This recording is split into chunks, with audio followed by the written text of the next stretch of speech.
noviembre del año 2024. En el ombligo del mundo, la milenaria ciudad del Cusco, un evento diplomático de proporciones titánicas estaba a punto de desplegarse.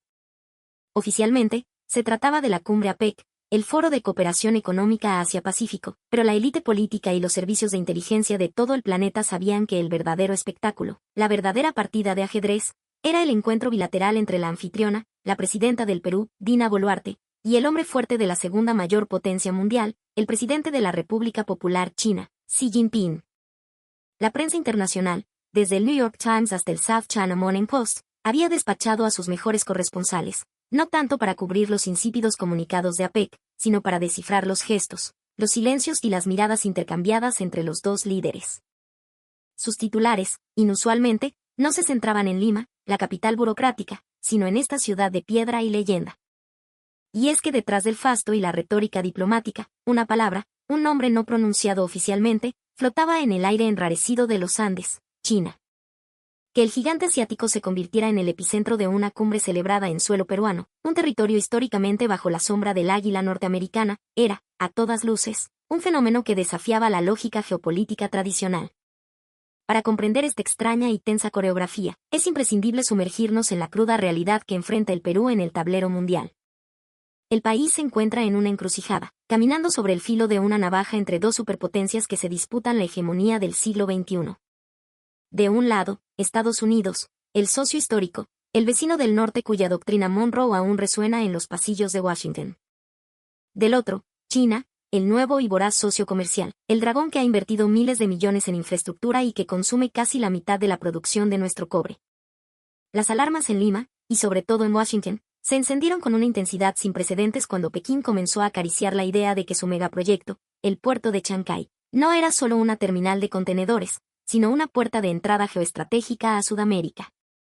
De pronto, el cobre, ese metal rojizo que es la sangre de nuestra economía, y el litio de nuestros vecinos, se convirtieron en armas estratégicas.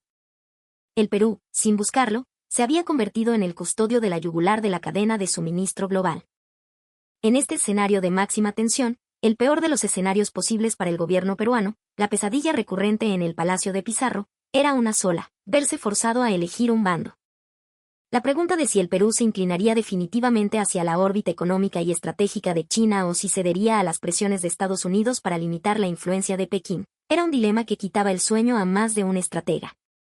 Es la misma lógica implacable de un mercado de barrio. Si las dos bodegas más grandes del pasaje se alían, la pequeña tienda que queda en medio pierde toda capacidad de negociación, su supervivencia misma queda en entredicho.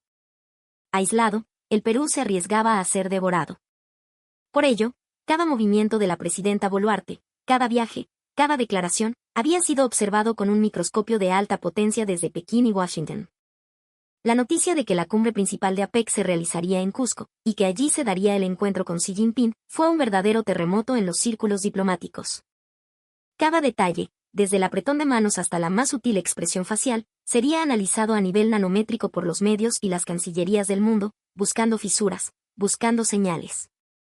La duda sobre si el Perú estaba redefiniendo su política exterior, pivotando hacia Asia, se había instalado con fuerza en las embajadas de Lima. En medio de esta atmósfera de crisis y oportunidad, la cumbre entre Boluarte y Once se convertía en una apuesta de todo o nada.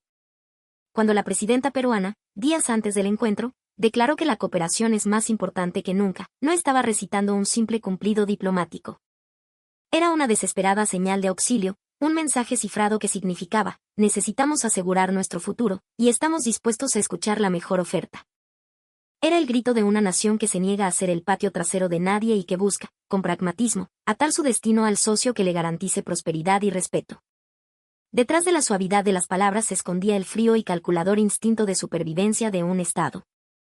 Esta atmósfera de urgencia trascendió las frías mesas de negociación y se manifestó de forma palpable en el protocolo, en la puesta en escena. El presidente Once y su delegación se hospedaron en el Palacio del Inca, un hotel de lujo construido sobre los cimientos de un antiguo palacio incaico.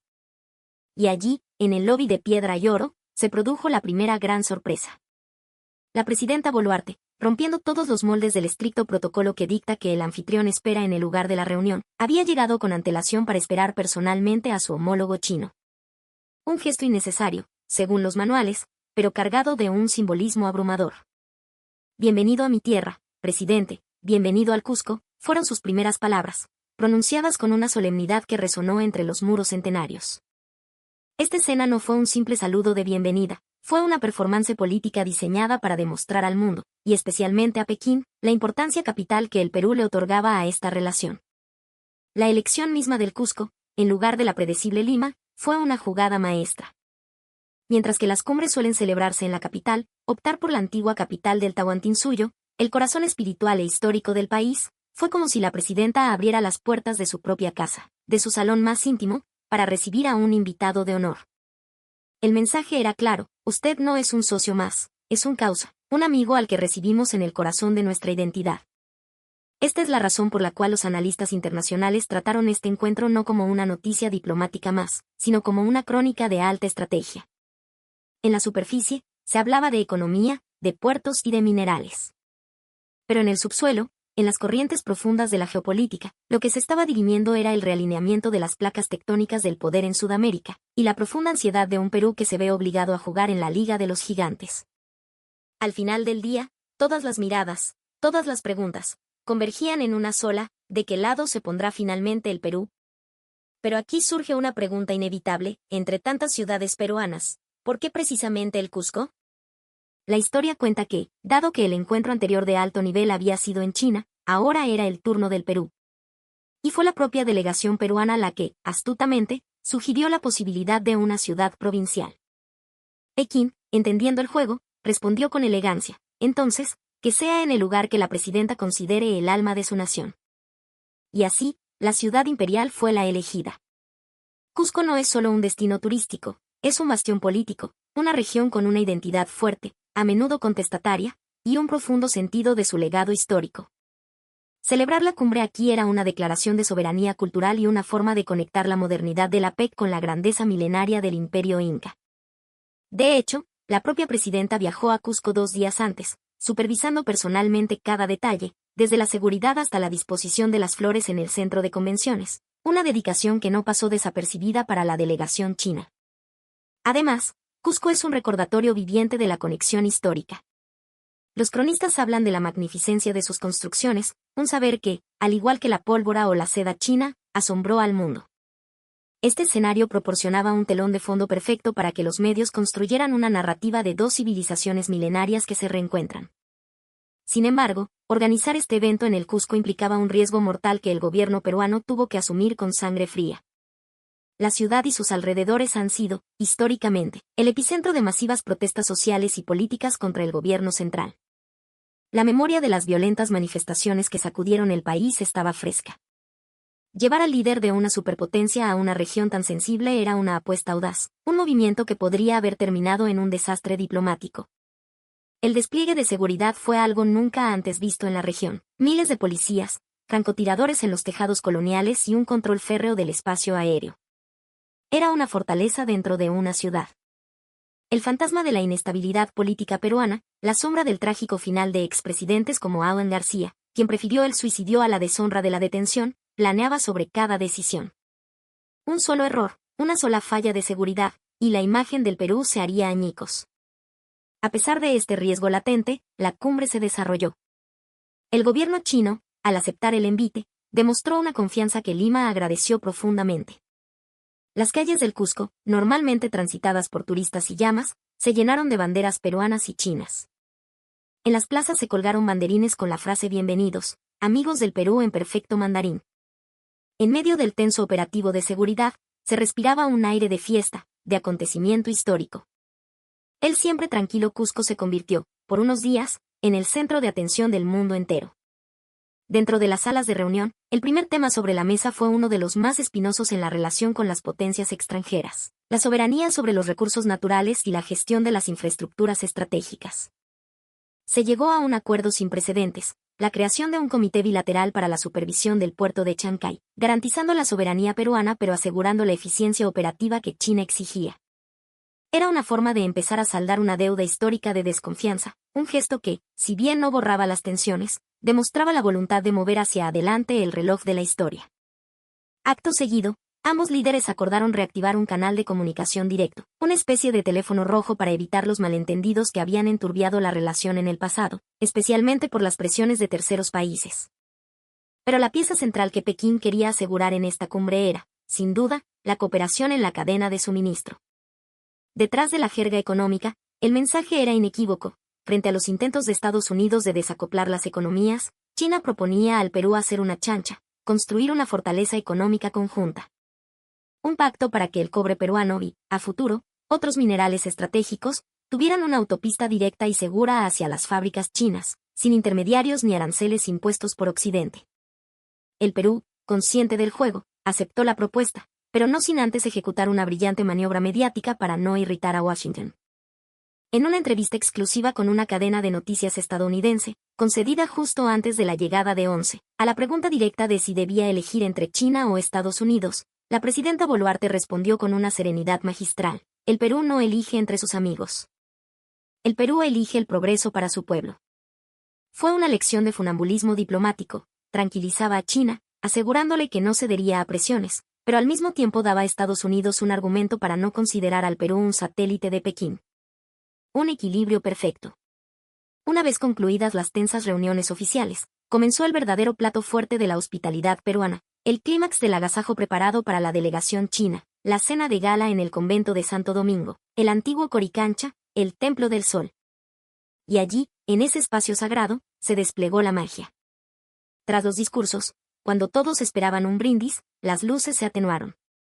De repente, de entre las sombras, surgieron actores ataviados como sacerdotes incas y un séquito imperial. Ante la mirada atónita de Xi Jinping y su comitiva, se representó una versión íntima y poderosa de la ceremonia del Inti Raymi. El sonido de los pututos, las danzas rituales y el quechua solemne llenaron el recinto. Era algo nunca antes visto en una cena de Estado. No era folclore para turistas, era una demostración de poder cultural, un mensaje profundo. La elección del Inti Raymi fue una genialidad. En lugar de una simple danza, se le estaba mostrando al líder chino el ritual más sagrado del imperio, una conexión directa con el sol, con la divinidad, con el poder. Era una forma de decir, sin palabras, nosotros también somos un imperio milenario, entendemos el lenguaje de la historia y el poder. El impacto fue inmenso. Era un país mostrando su alma, no solo sus materias primas. El mensaje, en lugar de ser transmitido con un discurso, se entregó a través de una performance inolvidable. Respetamos su cultura, y le mostramos el corazón de la nuestra. Compartimos una misma reverencia por la historia. El presidente ONCE, normalmente inescrutable, no pudo ocultar su asombro. Al final de la cena, la presidenta Boluarte, en un gesto final, obsequió a ONCE no un objeto material, sino un quipu auténtico, enmarcado y con una explicación de su significado como sistema de registro y memoria. Para que los acuerdos alcanzados aquí no se los lleve el viento, sino que queden anudados en nuestra historia compartida, dijo. El presidente chino, a través de sus redes sociales oficiales, respondió esa misma noche, una noche inolvidable en el corazón del imperio inca. Una demostración de profunda amistad. La atmósfera, antes cargada de tensión geopolítica, se había transformado por completo. Incluso los sectores más conservadores y escépticos de la política peruana comenzaron a admitir que este encuentro era diferente, que algo fundamental había cambiado. Ahora, la gran incógnita era si esta deslumbrante puesta en escena sería un evento aislado o el verdadero punto de inflexión en la relación entre el Perú y el gigante asiático. La elección de una ceremonia como el Inti Raymi no fue casual. Representa la conexión del poder político con el orden cósmico, un concepto que resuena profundamente en la filosofía de gobierno china, con su mandato del cielo. Era una forma sutil y brillante de reconocer la elevada posición internacional del Perú, no solo como proveedor, sino como una civilización con un peso específico en el mundo. La audacia no terminó ahí. Al día siguiente, la agenda incluía una visita a un lugar aún más emblemático, la fortaleza de Sacsayhuamán. Esas murallas de piedras poligonales de cientos de toneladas, ensambladas con una precisión que desafía la ingeniería moderna, son la prueba más contundente del poderío y la sofisticación del Estado inca. Es un lugar que figura en todos los libros de historia, el testimonio de que en esta tierra floreció un imperio capaz de mover montañas. Llevar al presidente chino a este lugar era una invitación a contemplar las raíces de la nación peruana. Era una forma de decirle, nuestra relación no debe basarse únicamente en los conflictivos vaivenes de la historia reciente, sino en un profundo reconocimiento mutuo como culturas ancestrales con una larga perspectiva histórica. Y para rematar la jugada, una figura clave del poder fáctico peruano, un influyente empresario del sector minero con excelentes conexiones en el Congreso y conocido por sus posturas pragmáticas, apareció en escena. Este personaje, que en el pasado había expresado reservas sobre la creciente influencia china, ahora era el encargado de acompañar a una parte de la delegación en un recorrido privado. Su presencia no era casual. Era el Lazo Taro peruano, el hacedor de reyes del mundo empresarial, el hombre que mueve los hilos tras bambalinas. Que él se mostrara tan abiertamente a favor de la alianza con China era una señal inequívoca para todos los actores, internos y externos, de que el establishment peruano, más allá del gobierno de turno, estaba alineado. Su participación significaba que esto no era solo un coqueteo diplomático, era el inicio de un matrimonio de conveniencia con profundas implicaciones políticas y económicas. El Perú estaba poniendo sobre la mesa todas sus cartas, su sensibilidad cultural, su peso histórico y sus figuras más poderosas, todo para ganarse el favor y la confianza de Pekín. Detrás de toda esta hospitalidad sin precedentes, de cada gesto calculado, yace, en última instancia, la gigantesca sombra de China como variable ineludible y la profunda inseguridad que esto genera en el orden mundial. Para el Perú, atrapado en la encrucijada del cobre y el control de Chancay, China ya no es una opción, sino un socio estratégico insustituible. Los problemas que en otro momento habrían desatado una guerra de declaraciones y resentimientos, esta vez fueron cuidadosamente barridos bajo la alfombra en nombre del pragmatismo y el interés nacional. La prensa peruana, a su vez, adoptó un tono notablemente sobrio, enfatizando los beneficios para el país por encima de las emociones, y destacando la necesidad de una alianza para contrarrestar la inestabilidad global. Al final, el mayor logro de esta cumbre histórica no se encuentra en el texto de los acuerdos firmados, sino en el cambio radical de actitud que el Perú demostró. Fue el gesto de una nación que, sintiendo que sus opciones se estrechaban, decidió tomar la iniciativa.